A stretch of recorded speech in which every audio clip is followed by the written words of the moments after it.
Assalamualaikum warahmatullahi wabarakatuh. Jumpa kembali dengan Bunda Mumpuni SLC Properen dalam Bunda Berkisah. Kali ini dengan judul Gua Hiro. Muhammad kini berusia 40 tahun. Beliau tinggal bersama istrinya yang bernama Khadijah dan anak-anaknya. Beliau sering menyepi di Gua Hiro. Di sana beliau beribadah, berdoa, dan berpikir. Beliau mencari cara untuk memperbaiki kaumnya. Sedih hatinya melihat kondisi masyarakat Mekah yang menyembah berhala, percaya dukun, dan hidup berfoya-foya. 2 tahun berlalu, Muhammad masih sering menyepi di Gua Hiro, terutama pada bulan Ramadan. Suatu hari, Muhammad mendapatkan tanda kenabian berupa mimpi yang benar. Seberkas cahaya seterang fajar menyingsing hadir dalam tidurnya. Selama 6 bulan mimpi itu datang. Muhammad pun semakin sering datang ke Gua Hiro. Muhammad tinggal di Gua Hiro selama beberapa malam. Apabila bekal makanan habis, beliau pulang ke rumah. Sebelum pulang, beliau pergi ke Baitullah untuk bertawaf 7 kali dan berdoa. Setelah pulang ke rumah, Muhammad kembali lagi ke Gua Hiro. Kadang Khadijah ikut bermalam menemani di Gua Hiro. Tibalah pada suatu malam bulan Ramadan, tahun kedua aktivitas menyepi Muhammad di Gua Hiro. Saat itu angin seperti berhenti berembus. Pohon-pohon merunduk. Malam itu terasa damai dan tenang sekali.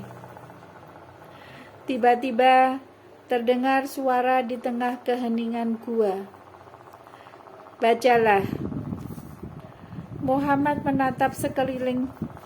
Sosok tampan bercahaya tersenyum kepadanya sambil berkata, "Bacalah." "Aku tidak bisa membaca."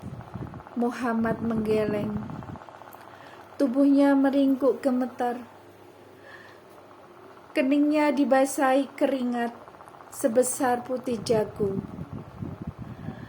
Sosok itu mendekat lalu memeluk Muhammad erat. Nafas Muhammad terasa sesak. Kekuatan terasa hilang dari tubuhnya. Sosok itu kembali berkata, "Bacalah." "Aku tidak bisa membaca," lirih Muhammad. Sosok itu mengeratkan pelukan. Muhammad benar-benar tidak bernafas. "Bacalah." "Aku tidak bisa membaca," jawabnya dengan suara tercekat. Muhammad dipeluk lagi, lebih erat, sampai tidak berdaya, lalu dilepaskan. "Bacalah." "Apa yang harus aku baca?" tanya Muhammad akhirnya. Sosok itu berkata, "Bacalah dengan nama Rabbmu yang menciptakan. Dia telah menciptakan manusia dari segumpal darah. Bacalah, dan Rabbmu lah yang maha pemurah." Ketika sosok bercahaya itu hilang, Muhammad berusaha lari keluar gua.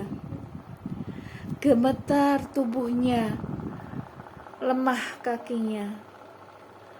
Di tengah perjalanan menuruni gunung, suara menggema memenuhi langit terdengar.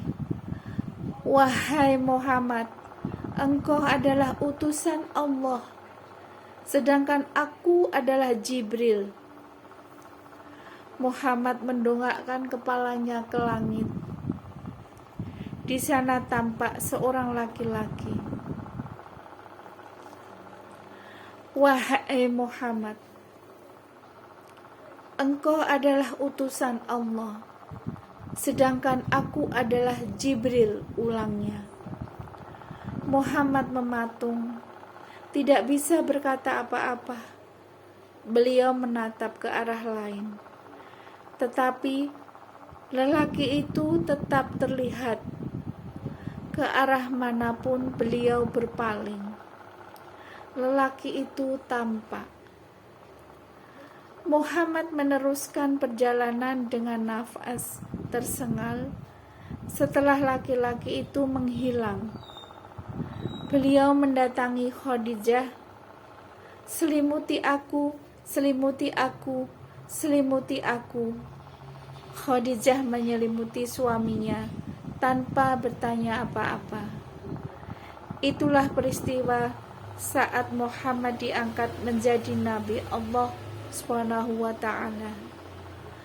Apakah ajaran Nabi Muhammad SAW diterima oleh penduduk Mekah? Siapa saja yang beriman?